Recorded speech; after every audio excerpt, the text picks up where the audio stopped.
Hello, this is Simon Brew. I'm the editor of Film Stories magazine, and a very warm welcome to the latest episode of the Film Stories podcast.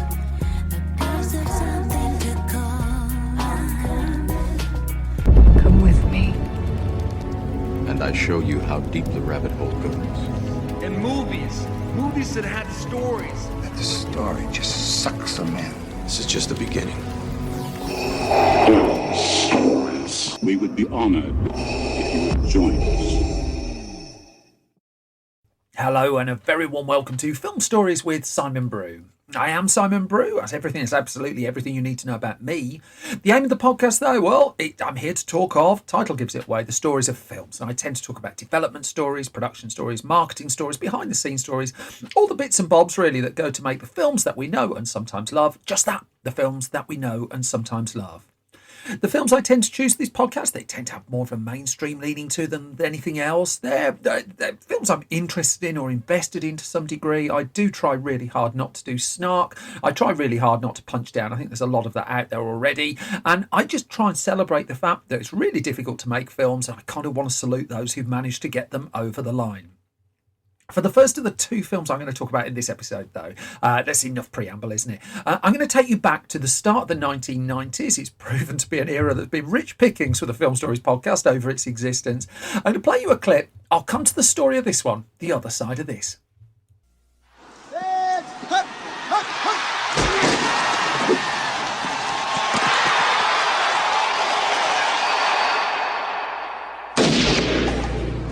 This ain't no game, Flash. Joe Hallenbeck's a private detective who's run out of luck. If you touch me again, I'll kill you. 2 for 2. Told you. Jimmy Dix I like Prince. is an ex-quarterback who was thrown out of football. Another tragic tale of wasted youth. You're nobody. Shh. Don't tell anyone. They were trying to clean up their acts You vacuum, I'll dust.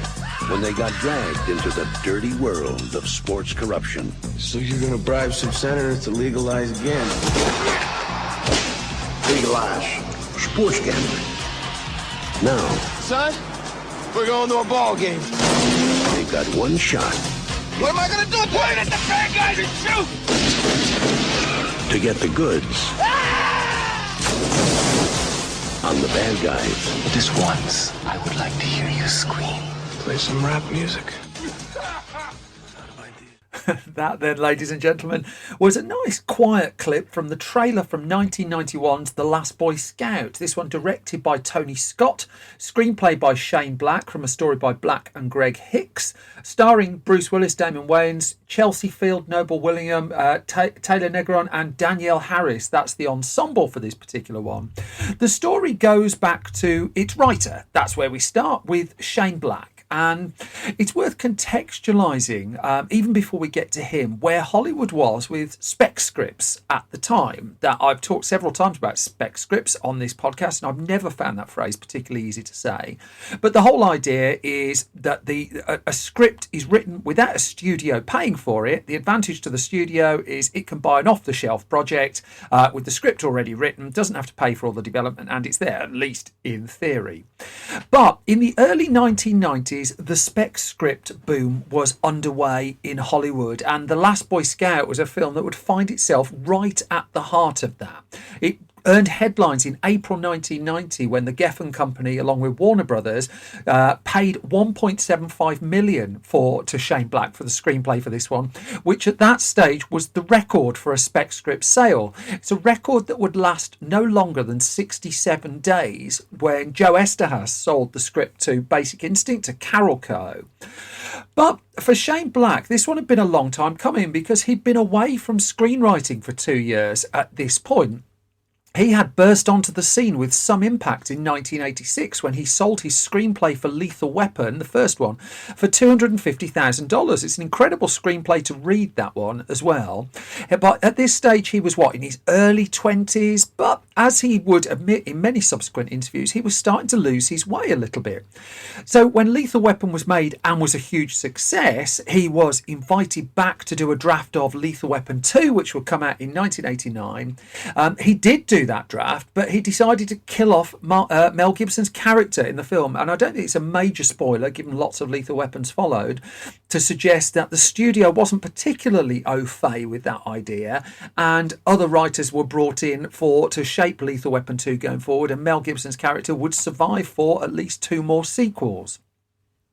Off the back of all of this, he was, as he would confess, struggling to stabilise himself a little bit. That he'd got the money, he was living a life really of being in the headlines for having earned an awful lot of money, but struggling really to get a story out. He was going through a breakup, and as an article in the Los Angeles Times noted, he finally managed to pull himself together, forget about the money and the expectations, and sit down long enough to tell a story. Now, this particular story would be a detective tale. It would involve gambling and corruption in professional American football.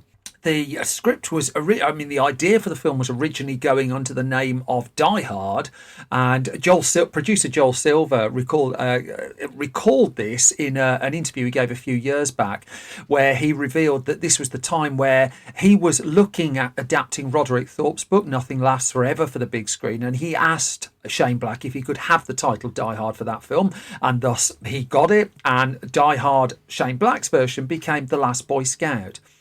It took a few weeks for him to get the first draft of the script down, and then he took the screenplay to a local coffee shop, still not quite sure what he had. As the Los Angeles Times reported, he was still wondering if he'd wasted his time at that point. Now, Shane Black's agent at this point was a man called Bill Block, and his agency was Intertalent Agency, and Block put in a few calls to heads of studios and producers and told them that a copy of Shane Black's brand new script was available at his reception desk. He also told them that the script would be sold by the end of that very day, and he told each of those parties again that the asking price would be more than $1 million, that there's no way it would sell for less than that. And by the end of the day, it had indeed sold for nearly double that price. It could have sold for even more, because amongst the bidders was Carolco again. Carolco riding half the back of Total Recall and Terminator 2, and was offering heavy money for scripts such as these, as we saw with the Basic Instinct example. But what was of interest to Shane Black was producer Joel Silver, that Warner Brothers had brought him in. And Silver came with a reputation. I mean, the producer you see in the film Who Framed Roger Rabbit, they couldn't find someone to be a stereotypical Hollywood producer, so they hired Joel Silver to play that role in there. If you've not seen that film, he's right there at the start. And Shane Black told New York Magazine about this. He said, there's an expression that the Satan you know is better than the Satan you don't know. There's something to put on a Christmas card. And he said, I wanted to work with Joel Silver because I think he gets my ideas. And I thought I could deal with the people at Warner Brothers. Not that I would always agree with them, but I could deal with them. It seemed like it would mean the less stress for me. Whether it's worth what I gave up, I don't know. And he did take an offer that was $750,000 less to go with the Joel Silver, Geffen Pictures, Warner Brothers option. However, the script that he'd written was, as it would turn out, barely reminiscent of the one that would ultimately get made. It would be changed an awful lot by the time the final cut of the film came in. And straight away, Warner Brothers knew it couldn't afford to make the film that, as Black had written it. And even though it had paid this high-profile deal that topped the Hollywood trade press for days and caused all sorts of ramifications and helped edge the price up of the spec script, there was immediate pressure from Warner Brothers, and Shane Black, as Shane Black would say, there was tremendous pressure from the studio to get Bruce Willis and have this to be a follow-up to Die Hard.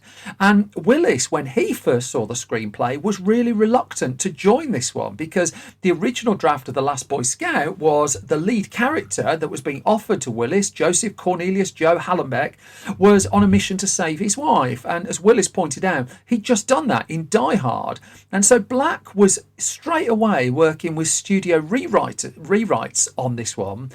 And what Shane Black decided was to minimise the character of Joe Hallenbeck's wife in the film and instead to go for a bigger finale and just make it blockbuster. He said there was a general pressure to somehow make it bigger. Now, because so much money had been spent just buying up the script, there was no way that the film wasn't going to be made. The Geffen Company in particular was really pushing for it to do so, but also for it to get made quickly. It was just generally deemed there was little point messing around on this, that the script was pretty much nearly ready to go, notwithstanding the fact that the rewrites were ongoing. And the idea was, let's just get it moving quickly. Now, the first approach actually to Bruce Willis as to the making of this film came in 1990, where he was working with Joel Silver on another movie, the infamous Hudson Hawk that I've covered before. And Hudson Hawk, the big expectation was that was going to be the big blockbuster of 1991. Willis and Silver had worked together on Die Hard 2, which had become one of the big blockbusters of 1990. And so they were open to the idea of working together again. And once the changes to the script were made, including taking out a snuff film subplot, Willis was happy to do the movie once Hudson Hawk was completed. Now, separately, director Tony Scott, I mean, he'd had a bit of a 1990 with the film Days of Thunder that I haven't covered yet, but I will come to on a future podcast. He had already passed on the film at least once because he had his attention set on doing a Middle Eastern set war film instead. But the financing for that particular production fell apart, and thus he was suddenly free again. The Last Boy Scout was coming together. Warner Brothers and Geffen Pictures were keen to push this forward, and Joel Silver reached out to Tony Scott. Top Gun at this point still his biggest hit, but a commercial director with a populist touch, and he seemed like the logical person to helm the film. He duly jumped aboard the production. In terms of the other core piece of casting really on this one, it's Bruce Willis's co-star Damon Wayans, and he had slowly been making his way up in Hollywood over the years beforehand. He'd done a few months on Saturday Night Live. He'd done a few small film roles. But it was when his brother, Keenan Ivory Wayans, recruited him for a comedy sketch show that his career suddenly accelerated. That sketch show debuted at the start of the 90s. It was called In Living Colour and was a big hit that quickly turned him into a star. He was suddenly on people's radars and in the running for lots of film roles, but it was The Last Boy Scout that got in first and swooped him up. So this was a go project, and it looked a hugely encouraging one. There's screenwriter Shane Black, there's Uber producer Joel Silver, Tony Scott, Bruce Willis, upcoming star Damon Wayans. What could possibly go wrong? Quite a lot. So filming began on the 11th of March 1991 for this one, and Warner Brothers was adamant that it wanted this film for Christmas. It wanted a December 1991 release date. That was the target, and as a result of that, there was virtually no margin for error throughout the production. The time pressures on this one were really, really intense. This was also, it's worth noting, the era where the editing and distribution of film was done physically with film, wasn't done on computers, wasn't digital distribution. So that margin of time had to be built in as well. And this was going to be a race to the finish line. Now, if the production had been calm and easy and straightforward and sanguine, that would not, well, it still would have been taxing, but it wouldn't have been a gigantic problem in the way it became. But this was not a happy production. This was a fractious set, and it was a fractious set very early on. Notably, I mean, from the earliest days of filming, Bruce Willis and Damon Wayans just simply didn't get on, and they are in lots and lots of scenes together. Scenes that it's virtually impossible to shoot around in some cases, and the two co-stars were just not, let's just say, not big fans of each other. But then it wasn't the only problem. Now, Bruce Willis at this stage had come off the back of two films, The Bonfire of the Vanities and Hudson Hawk, where you could comfortably say he began to have more and more of his say. The Bonfire of the Vanities, this is wonderfully charted in Julie Salamon's book, The Devil's Candy, a terrific book on the making of a film, but where it became clear that Willis was just looking to go beyond being the actor and was making creative suggestions, edging into the job description of director Brian De Palma on that one, film, but there was pushback on it. After Die Hard 2, he went into Hudson Hawk with a lot more power, and Hudson Hawk was based on his story as well. And Richard E. Grant, I mean, he details some of this in his wonderful Diaries with Nails, but also it's pretty well discussed that Bruce Willis was very, very in control on the set of Hudson Hawk. They are a pair of films where you could comfortably say that there was a big movie star who was very much having his say, and that was the Bruce Willis who came into the production of The Last Boy Scout. So, you've got Willis in there. You've got Joel Silver, a producer not shy in the slightest about having his say himself. When I covered Demolition Man, I talked of how Silver would be suggesting very particular shots to director Marco Brambilla on that one, for instance. But also, Tony Scott was not a man who suffered fools. He could stand his ground. He'd done very macho-y films, Top Gun, Days of Thunder. He dealt with big stars. He dealt with big egos. But on this one, he was being nudged out a little bit. He was getting less and less influence over the final picture. Now, against this backdrop, midway through the filming of The Last Boy Scout, Hudson Hawk was released, and this was a quietly influential moment in The Last Boy Scout, because this was going to be Bruce Willis's and Joel Silver's huge hit of the summer of 1991. And of course, it wasn't. It was a very infamous, in the eyes of Hollywood, failure, that its box office fell far, far short of expectations. The reviews were dreadful. I think the film's pretty good, personally, always did.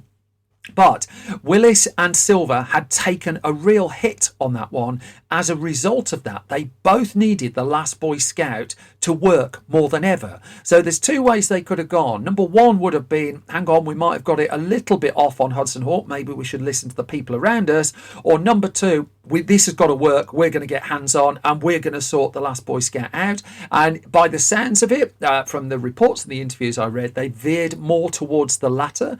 The pair would work on scenes and put scenes together, which they would then reportedly present to Tony Scott. They'd devised them without his involvement and asked Scott to film them.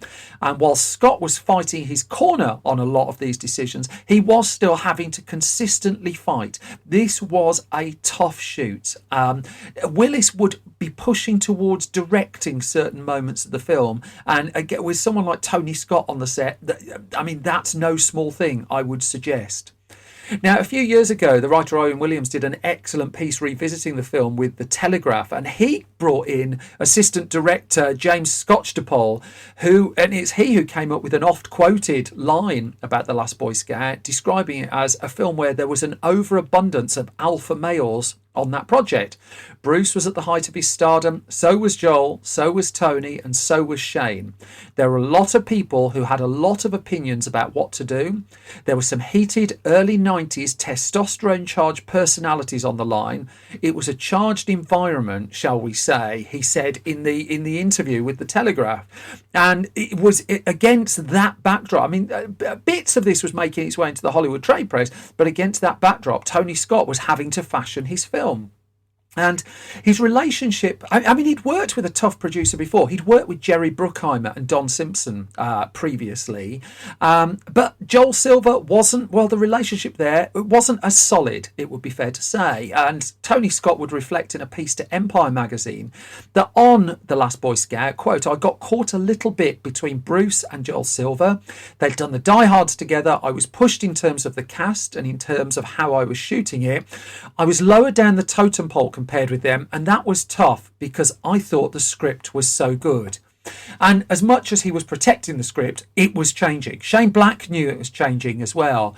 Tony Scott was reportedly threatened with the sack on this one on more than one occasion, but on each of those occasions he just ignored it. He kept on going, and he just kept shooting, turning up for work, and no one removed him from the project. But it just gives an idea of the flavour of the tensions and the backdrop behind the scenes on The Last Boy Scout that were making it such a difficult film to make. Now, it is worth noting, just as an aside, at one stage he had a guest on the set of the movie, a soon-to-breakthrough Hollywood talent who had written to Tony Scott and asked if he could come on set to see how he made his movies. Now, that man was Quentin Tarantino, who at that point had 2 screenplays that he was interested in making. One was Reservoir Dogs, one was True Romance. Scott and Tarantino got on, and as I covered in the True Romance episode of Film Stories, that's basically the moment where Scott got the chance to choose between those two films and which one to make. Still, against all of that, by the time filming did wrap up on the 9th of June 1991, Tony Scott was still the director of The Last Boy Scout, and now it was into a very difficult post-production period on the movie. Now, there were lots of editors who worked on this one, some credited, some not. Editors came in to find other people had been working on the film, and there were strips of film just been spliced back in. The story here was that the first cut of the film that was put together just wasn't very good at all, that it was deemed by pretty much all and sundry to be a mess, far away from the script that Shane Black had put together.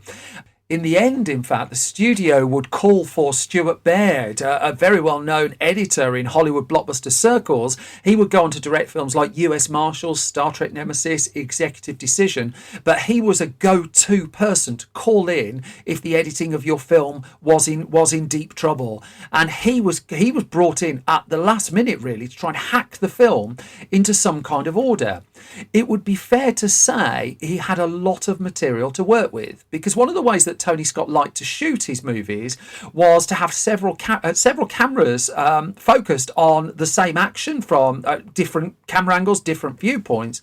But as a result of that meant hundreds of thousands of feet of film that had to be sorted through. Scott was infamous in Hollywood for shooting an awful lot of footage, over 1 million feet of film, which then had to be hammered down. Well, first of all, it just had to be watched. And just for those of us on the outside, just to make tangible what 1 million feet of film equates to, that's around 185 hours of screen time. And the likelihood is, even though there's no total count out there, Scott shot more than that on The Last Boy Scout. He certainly had done on previous movies. And so it was Mark Helfrich who was one of the editors on the film, and he talked to the Los Angeles Times about the task of going through the mountains of material on this one.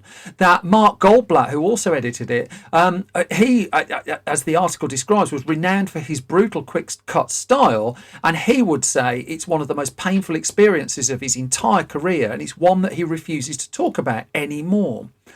By the time Baird came in, then it was in a state, and there were other problems as well. The MPAA was looking towards giving this an NC-17 rating. So the MPAA is the Motion Picture Association of America. For those not in the US, from our side of the fence, it's an NC-17 rating. Box office poison. It meant the major cinema chains wouldn't play your movie. The major video stores wouldn't stock your movie. It needed to have an R rating on it. Early test screenings had been taking place of the movie in its incomplete state, and it just wasn't making an awful lot of sense at all. And it was clear from this as well that the rating was the violence was such and the material was such that this was going to get an NC-17. And so Stuart Baird came in very late in the day, and to give an idea of just how late it wasn't enough time for him even to have his name on the posters. That his name is in the credits of the film, but on the original publicity for it, you won't find Stuart Baird's name on it, because he was brought in very much as a last chance saloon firefighter on this one, and all involved seem to give him the credit for this. He found a way through the movie, that he basically put together, with the help of the editing team, a cut of the film that made actual sense. There are still moments and quick cuts in the movie that cover bits that perhaps don't necessarily make as much sense as other parts of it, but the fact that it gets from A to B and roughly tells a story in some kind of state, a lot of the credit for that goes to Baird. A lot of the credit for the action sequences and how big and sizable they are, Tony Scott can take that. I mean, that man knew how to shoot an action sequence. Joel Silver brought his infamous whammo theory that I've talked about before in this podcast to the thing. And Silver's whammo theory is you need a big action scene every 10 minutes, and so he was always very, very big on that. The film was finished in time, miraculously, for its release date that Warner Brothers had earmarked for December the 13th, 1991. It had cost, what, $40 to $43 million to make, to bring it this far. And the hope was that this would be a big Bruce Willis hit, although all concerned were a little bit spooked by the fact that Willis's last film hadn't really brought home the bacon. And, you know, what would be the aftermath of Hudson Hawk? Would they pay a price for it? It's worth noting that the late Michael Kamen came in and did the score, and he reportedly didn't like the film at all, wasn't happy with the cut that he saw, but agreed to do the movie. The reviews when they came out for the film, well, they were quite good, really. That a lot of the fears, certainly that the studio were having just weeks before, were allayed somewhat when critics at least saw that this was a decent, stylish, glossy action film, that it wasn't a million miles removed from something like Lethal Weapon. It had perhaps a little bit of a harder edge, and also it was deemed to be really quite funny. It's also, I would suggest, I found this when I revisited it, it's very, very 1990s, and you can take from that what you will, that its reputation has certainly grown over time. It's certainly built up its fair amount of fans, but even when it came out, it hardly did, it hardly disappeared. It opened December the 13th to the 15th weekend in the US. And this was a year where Hollywood had a number of box office disappointments. And in fact, The Last Boy Scout would open opposite another one. That it opened opposite Steven Spielberg's Hook, which was a success, but nowhere near the level of success that Hollywood had been expecting. So Hook got $13.5 million that weekend. Last Boy Scout opened with $7.9 million, at a point where that was a decent amount of money, I should note. The other films in and around the top 10 that particular week was Star Trek VI, The Undiscovered Country, had opened the week before. That was now down to number 3. One of the genuine hits of the season, The Addams Family, that was sitting around at number 4. Another, Disney's Beauty and the Beast, was at number 5. And I mean, it's interesting what fills out the top 10 just heading into Christmas. That point, My Girl, Macaulay Culkin, Cape Fear from Martin Scorsese, Bette Midler and James Caan for The Boys, An American Tale, Five Goes West did okay, and the last film that John Hughes ever directed, Curly Sue, was sitting in there at number 10. The Last Boy Scout, I mean, it started to drop a little bit though, because Father of the Bride opened the week after, and that did good business. JFK had opened as well.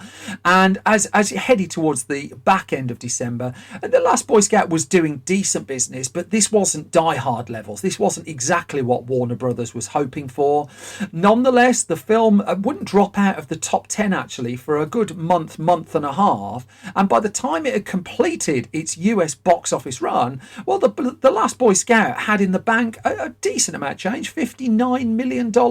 Not major, huge Bruce Willis kind of money, but decent. And the studio had to be happy with that. Below slightly the expectations, but following what had happened with Hudson Hawk, it was probably a little bit of a breathe out moment. We wouldn't get The Last Boy Scout in the UK until into 1992, and the global gross of the movie just put another 50 or so million in the tank, went up to 114 million in total in all. For Willis, well, there would be some ramification to this, because he and Joel Silver just didn't really get on this one at all, and this would be the last time that they worked together. That they would go their separate ways and have never come back together again. Likewise, Tony Scott would not work with Joel Silver either. But in the years that followed, both Willis and Scott, well, they would find they would find their way to some of their most popular work. That Willis would have a little, I mean, his downturn would continue for a little bit. Striking Distance in 1993 is one of his forgotten action films, really. Colour of Night was a notable erotic thriller that just didn't work at all, although lots of people rented it apparently on VHS to look at the fruity stuff. But then it was his supporting role in Pulp Fiction that turned his career around, and that was in 1994. By 1995 he was ready for Die Hard 3, but Joel Silver had been removed from that franchise at that point, that a deal had been struck. For Tony Scott, that meeting with Quentin Tarantino would prove to be quite fortuitous, because he would then move on to do, he would do True Romance with Tarantino. And then from there, he would go on to do Crimson Tide as well. And it was a real purple patch of success for him, which gradually petered out over time. But this was Tony Scott very much motoring on all cylinders. And Shane Black, of course, well, he would then top his record-breaking sale a few years later and regain the crown that had gone to Joe Esterhazy when The Long Kiss Goodnight would sell for $4 million. But that is a film very much for another episode. Which brings me to the halfway point of this latest episode of Film Stories. As always, thank you so much for listening. If you like this podcast, just a couple of little requests, please. First and foremost, if you could subscribe to it, ideally, like your podcast repository of choice, that really helps enormously. And thank you to everyone who's done that. If also you're inclined to leave a hugely positive review, that please do not let me discourage you at all. But that kind of thing really helps me a lot as well. I am an utter independent without a company behind me, so it's individual word of mouth really that's got the podcast and the whole Film Stories project this far. I am in the midst of considering moving to a podcast host that will add advertising to the podcast, just because there are costs I need to cover, and I'm looking to invest a bit more in the overall Film Stories project and give more opportunities for people. One thing I will do if that comes to pass is Patreon subscribers will get an ad-free version. I'm still a little way away from making a decision on this, but if you like what I do, if you like what Film Stories does, and you're inclined just to put a bit of money our way, if you go to patreon.com/Simon Brew, you get the podcast early, you get to find some of the behind the scenes gossip as well, and you will always get an ad-free version of this podcast there. But that's enough of me doing plugs and parish notices. I'm going to move on to the second of the two films I'm talking about in this episode of Film Stories. Pretty infamous, this one. We're going back to 2000. Let me play you a clip and I'll come to the story the other side of this.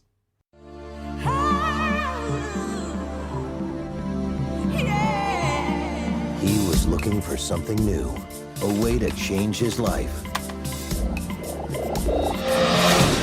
Hey, you wanna go? You need somewhere to stay? No thanks. You afraid of something new?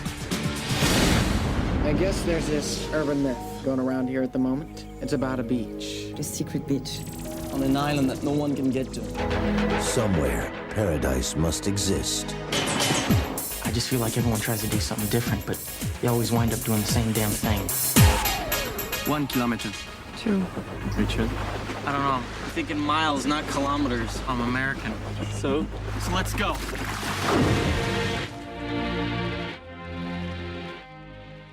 That then was a clip from 2000's The Beach, directed by Danny Boyle, screenplay from John Hodge, based on Alex Garland's book of the same name. Cast for this one led by Leonardo DiCaprio, Tilda Swinton, Virginie Ledoyen, Guillaume Canet and Robert Carlyle rounding out the ensemble for it. And story goes, it's an adaptation of a book. It goes back to the novelist. That is Alex Garland, who more recently has been in the world of film directing with terrific movies like Ex Machina and Annihilation. This, though, was his novel, first published in 1996, telling the story of a young backpacker looking for a rumoured legendary beach that was apparently hadn't been touched by tourists, and living on that beach was a community of backpackers. This formed the basis of his book that was published to success, and at this stage in his career, separately, director Danny Boyle, he had been Britain's breakthrough director of the 1990s. There was Shallow Grave that first put him on the map. Then he did Train Spotting, of course, 1996. He then sort of went to Hollywood to make A Life Less Ordinary, and that was a trio of films that he'd made with Ewan McGregor. Now, little did he know, going into this particular project, he was about to make the film of his that he would like least. And I lean heavily on the telling of this particular story on the excellent book of interviews that Amy Raphael published with Danny Boyle. I hugely recommend that book. Now, in terms of The Beach itself, the book had been recommended to Boyle, and he picked it up, he read it, and straight away he saw something in it that he felt could be a film. So with his then regular producer, Andrew McDonald, he got in touch with Alex Garland. Garland at that point was in the middle of finishing up his second book, The Tesseract, a book that Boyle thinks is probably even better than The Beach. And a deal was soon struck that Boyle would indeed be directing the movie of The Beach. This was set to be his fourth feature film. Now, as he does with his movies, Boyle threw himself into the research for this one and the preparation. In this particular case, Andrew MacDonald, John Hodge and Boyle, they tried to retrace the journey that the characters do in the book, backpacking around Thailand. They were in Thailand in the summer of 1997, I think it was. They heard the news of the death of Princess Diana while they were out there on their travels. But also while they were there, just like Garland, actually, when he was out doing his own research on the book, they never found the island. Garland never found the island. Boyle never found the island. But they still did. The filmmakers still went a bit method. They did their trip on a budget. But Boyle was struck by the visuals that were opening up in front of him. And this was something that was appealing to him. This was a step in a very different direction. This would be the first time he would shoot away from a major city as well, something he'd come to regret, really. He'd have a few regrets over The Beach, which I'll come to shortly. But for the point of this story, he wanted to take the plunge.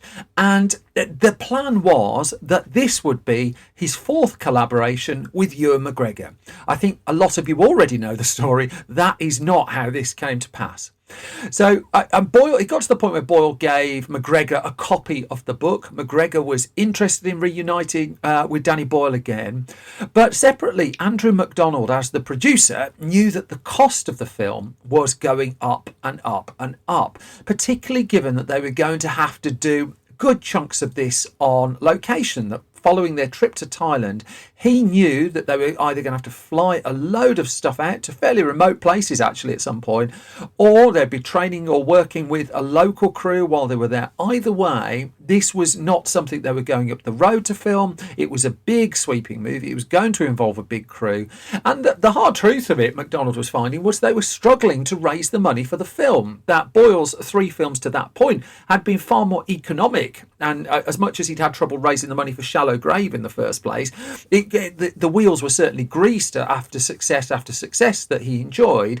Nonetheless, this was going to be a big jump up, and the least Andrew MacDonald felt this was going to cost was somewhere in the region of $30 million to make. By distance, this was going to be their most expensive film. The problem they were finding with, and reportedly it was down to the fact that with Ewan McGregor in the lead and not an outright movie star, they couldn't raise that $30 million because they knew at that stage they were likely to need a movie studio, and a movie studio wanted big names to basically offset their investment, to guarantee that they'd at least get an opening weekend at the box office. And in the case of this one, I mean, Ewan McGregor was on the verge of Hollywood stardom. He'd been cast by George Lucas in the Star Wars prequel trilogy at this stage, but he just didn't have that level of box office clout in the eyes of the studios. It was not going to press ahead at the budget level they needed with Ewan McGregor in the lead. That much was slowly becoming clear, and they made the call, and a difficult call all round it would prove to be. Boyle does tell Amy Raphael that he went to break the news to Ewan McGregor, and whilst that piece of information did not go down particularly well, in the interviews in this book, he talks about how McGregor was gracious, that he wasn't happy, but ultimately longer term he felt mistreated, that he felt that this part was his and the way it was done he just wasn't happy with it all, and it would cause a rift and a half between Boyle and McGregor, which I'll come to later on because it took a long time for that to be resolved. So the separately with the search was now on for who would be the movie star to step on board the project. Well, the biggest young movie star at this stage on the planet was Leonardo DiCaprio. That he had, off the back of the film Titanic, he had become a global megastar. And he hadn't, since the release of Titanic, he hadn't actually made another film at this stage. So he'd appeared in The Man in the Iron Mask, but that was all wrapped up by the time Titanic turned into the phenomenon that he did. And Titanic came out, 97? And DiCaprio hadn't been back in front of the cameras since then. He'd gone very close to making the film of American Psycho for director Mary Harron, but that ultimately didn't come to pass. The story there was that he priced himself out of it a little bit.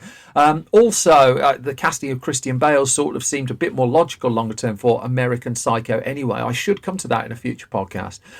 But The Beach, he was a lot more interested in. This one seemed like a good project to jump back into the movies, that Hollywood had been wondering what he would do after his 2-year absence. And here was the answer.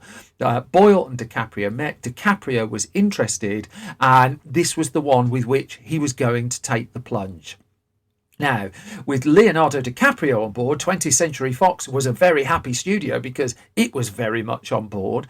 DiCaprio was going to cost $20 million to lead the movie, and that instantly took that 30 million film that Andrew McDonald had costed out to 50 million. The expectation level on The Beach had suddenly risen by casting the movie star that everyone in the world wanted to cast at that point, and also by nature of the fact this was no longer anywhere close to the pricing of an independent film. This was a relatively big Hollywood production. It was, it's worth noting that the lead character of Richard that DiCaprio ultimately plays in the film is British in the book, and inevitably it had to be rewritten to accommodate DiCaprio, that it turned American in this film. Boyle's casting did keep, he was keeping things a little bit grey. He got Robert Carlyle back for a start after the success with Trainspotting. He also took the opportunity to go up to Scotland to pitch the idea of the film to Tilda Swinton, who at that point wasn't really someone who were making Hollywood productions, and this would be a way into that world for her. She was quickly on board as well. But all the way through, Boyle was talking about the fact that he always felt a responsibility on this film to earn Fox its money back, that was his mindset, that was his way of working, and he went into the filming of the movie with that very much in his brain. Now, the filming, it kicked off in January of 1999, and this one was really, really difficult to do, not least because of the remote nature of places where they were filming, as well as a remote island that they used for the production. They were based out of Phuket in Thailand for this one as well.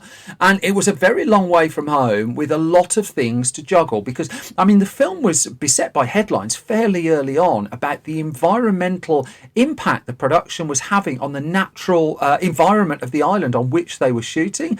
In particular, they removed palm trees from it, for instance, and the world's tabloids, already massively interested in the fact that Leonardo DiCaprio was making another film.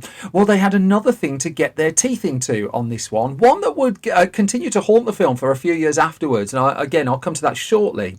What it meant was that core team, John Hodge had adapted the script, but that core duo of Andrew McDonald, the producer, and Danny Boyle, the director, was separated for a lot of this film because McDonald was off having to do a lot of firefighting that he hadn't had to do to the same degree on Shallow Grave and Trainspotting, in that it separated the pair of them, that Boyle was out of touch for a lot of this movie with his producer and one of his natural filmmaking partners. So he didn't have Ewan McGregor, who was the actor that he'd worked with the most. He didn't have Andrew McDonald. He did have Leonardo DiCaprio, who was very supportive of him. But as Boyle was talking just about, they felt the tabloid pressure on them, and he just said once people start talking about the palm trees, there's nothing you can do to turn that kind of publicity around. And he talked about how the film and the filmmakers were accused of damaging the island's natural ecosystem, of basically trashing it. And they did, they took this fairly consciously as well, that they did leave money behind to care for the island. Boyle would argue that the environment that they left behind was naturally damaged every now and then anyway. It was hit by the infamous tsunami not long afterwards, and that it regrew and was destroyed by nature and regrew. And he was very, very conscious of being on top of all of that. In Phuket, meanwhile, they were situated in an old shoe factory that they're basically using as a movie studio that they put together for the purposes of that. They built a pool within that for some of the water sequences you see in the beach. There's some beautiful sequences in there, but there is also a bunch of stuff that they had to do for real. The massive jump into the waterfall, for instance, that had to be tested in advance. Also, there's a moment in the film, I'm going a spoiler light as I always try to do, where they swim with jellyfish, and they couldn't fake that. The actors did indeed have to go and swim with jellyfish, and thankfully avoided a great deal of pain in doing so. There were other bits that weren't quite so real. That there's a sequence in the film on a major road but they basically decided not to use the real road in the film. That they instead did a recreation elsewhere, and it lost some of the bustle and it lost some of the natural approach to it. And Boyle would talk when he went to make his Oscar-winning film Slumdog Millionaire many years later, that a lot of the choices were informed by mistakes he felt he'd made on the beach. So one of the mistakes he always said that he made was bringing in so many crew from overseas. And actually, with Slumdog Millionaire, he would take in a skeleton crew and then work more with local filmmakers and local creatives to bring the film to life. And he would also immerse himself more in the culture of a country he was visiting than ultimately the film really did with the beach. But then there were logistics all over the place on this one. That there were a couple of nearly very, very nasty accidents. I mean, two that nearly proved fatal. There was one where, I mean, going back to that water pool in the shoe factory in Phuket, there a light fell into the water where the cast and crew were shooting a sequence, and they were saved purely by the installation of a circuit breaker that had been put in place. Separately, there was a moment where they were filming at sea and their small boat got caught up in currents, and those currents were starting to, as they do, suck people down.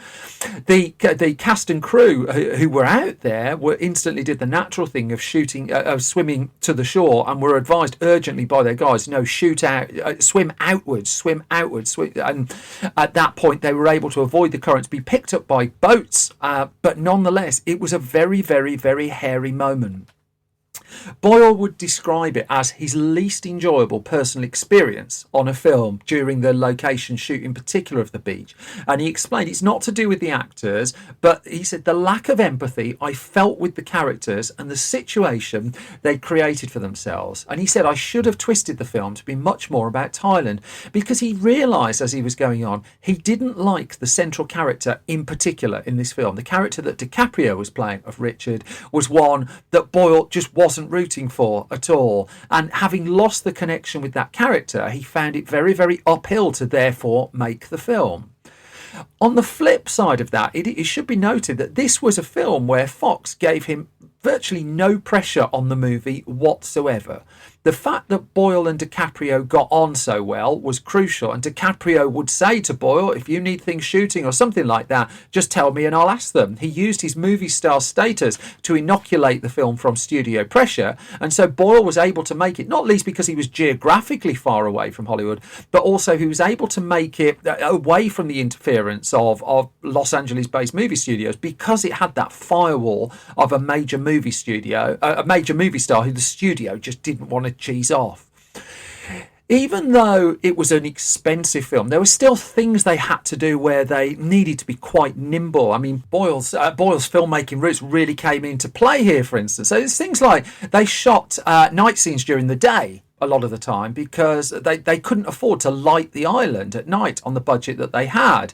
And he said you shoot in daylight but expose it differently and then grade it so it looks night and slightly magical. And they're having to inverse things a little bit there. They do at one point, there's a moment in the film where they discover a dope field, and actually what they grew was a field of hemp, but that didn't stop people trying to nick the stuff.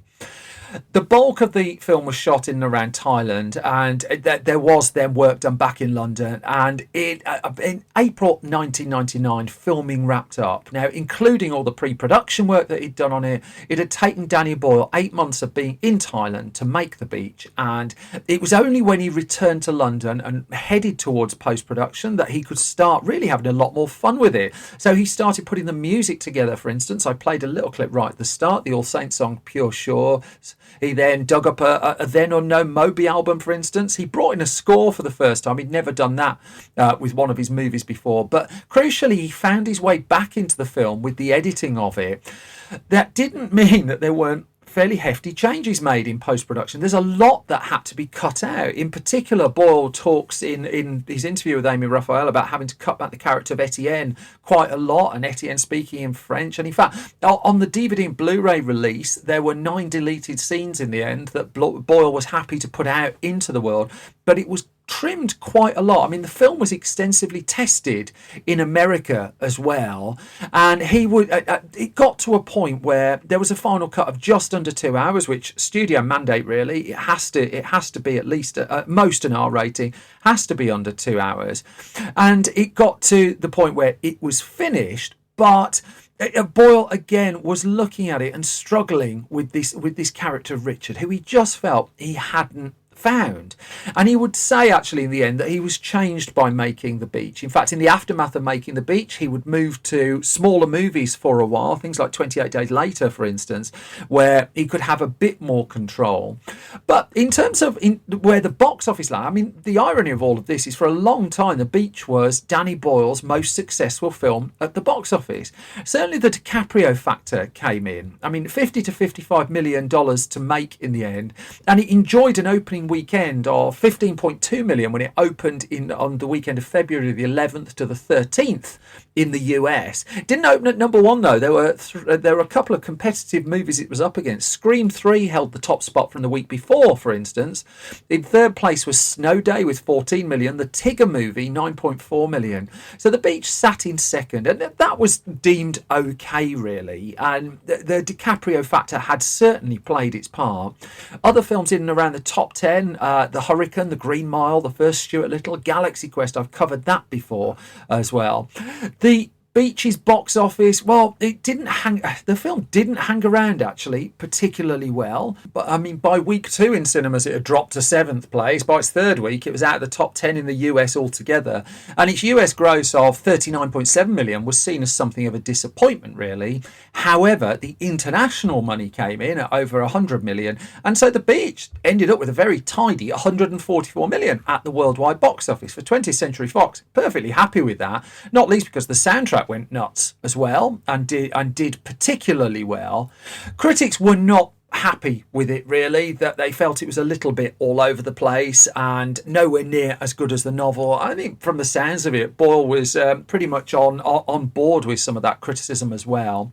There were also criticisms of The Beach on Kofi Island, where they'd shot some of those beach sequences and the state that it had been left in, and the lawsuits on that carried on. It wasn't like 7 years afterwards that the final lawsuit came in that the film company needed to make more of an effort to clean up the damage that had been left behind. For Boyle, he did actually go back to see that work was being done as well.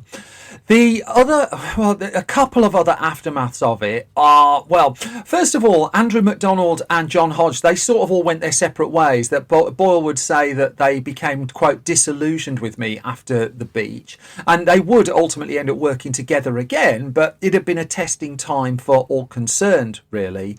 But then it's that rift between Boyle and McGregor that took a long time to resolve, well over a decade. And it was the project that brought them back together was the sequel to Trainspotting in the end, T2 Trainspotting, and that was released at 2017. That's how long it took to sort all of this out.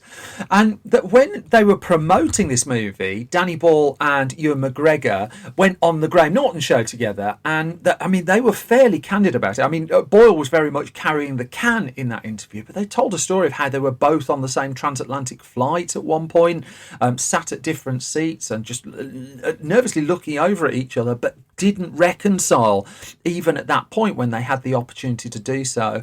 Boyle has been really quite apologetic about everything that happened with The Beach and how Ewan McGregor was treated, and the pair of them just got to a point, I think, where they felt they're just getting a bit too old for all of this, and maybe it was time just to bury the hatchet. And there was that film that brought them both back together. Boyle has also looked at a television series possibility of the beach. News of that came up in 2019, but barely anything has been heard of that since. But then there was a massive pandemic just in the midst of it. And furthermore, he's focused his energies a lot back on stuff that's a bit more in his wheelhouse. So he's been making films in big cities, a bit more on his terms, lower budget as well. He's not chased the big movie stars, and he's built up a body of work. I mean, a hugely impressive body of work in that time, of which The Beach is I would say, an interesting segue in it. I don't think by any measure it's a perfect film. I do think it's an interesting snapshot of where Hollywood cinema was at the start of the 2000s and the power of a movie star. However, I'm not particularly sure it's one that Danny Boyle himself would want to relive. Which brings me to the end of this latest episode of Film Stories. As always, thank you so much for your eardrums and your time. If you can put up with any more from me, I'm over on Twitter at Simon Brew. The entire Film Stories project is on Twitter at Film Stories Pod. The website, got one of those, filmstories.co.uk, updated every weekday with news, reviews, features, all sorts of movie gubbins there. If you'd like to buy any of our magazines, Film Stories Magazine and Film Stories Junior Magazine, then go to store.filmstories.co.uk, where you will also find our Sneakers Blu-ray available for sale there as well. All sorts of subscription offers coming up too. You can find us on Facebook, facebook.com/filmstoriesonline. You can find us on YouTube at youtube.com/filmstories. And you can find me live again in person in Birmingham on November the 24th at the Midlands Arts Centre in Birmingham, fairly obviously. So that's in 2021, in case I've no idea when you're listening to this podcast. I do a fairly regular show there. So, I mean, you'll find details of that at filmstories.co.uk. Finally, if you do want to support this podcast and you do want to support the Film Stories project, there is the Patreon, patreon.com/Simon Brew. A few bits and bobs going on there, which I'll have updates on in due course. Most important thing, though, as always, is you all stay safe and well. I thank you, as always, for your time. I thank you for listening. The very, very best to you. I'll be back soon with another bunch of Film Stories. You take care. Bye-bye.